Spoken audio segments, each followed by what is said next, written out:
When I first came to Callander, the First World War was on, and all the young men were going into the armed forces and or going to work at the plant in Nobel to make bombs, and most of them worked for J.B. Smith's lumber company, and the wages at that time weren't that great.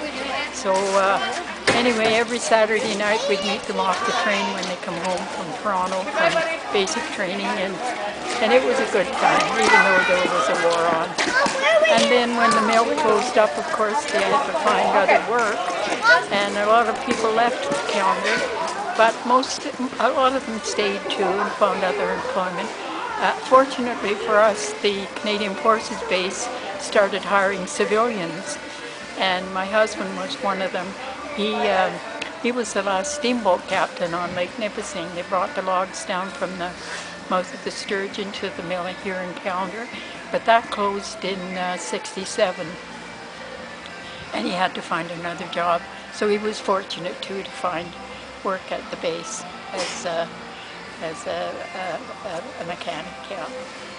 And you know, when you look at that, that's it's something to say that you've gone through a number of jobs and a number of hardships. Yes, that's true. That's true. There were some rough times, but we made it. We had 50 wonderful years together, and it was good. And I love Callander. I just love it. What else stands out in your memories in terms of this community and what it's done for you over the years? Well, I've done considerable volunteer work with it. Our seniors group, unfortunately, it folded up just 3 years ago. But the Callander Pioneer Club, and we worked with the seniors here in Callander, and had lots of good times together, really good times, and it was certainly well worth it. And I belong to the Horticulture Society. I'm a lifelong member, and the Over 55 Club at the Legion, and there's lots to do. There's always something to do.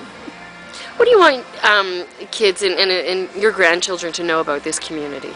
I just know that I just want them, and they do know, because 2 of them had moved away and have come back to Callander and bought houses here, and they're just around the corner from us, and it's just wonderful. It's just wonderful to have them here, and I think they realize how fortunate we are to live where we do.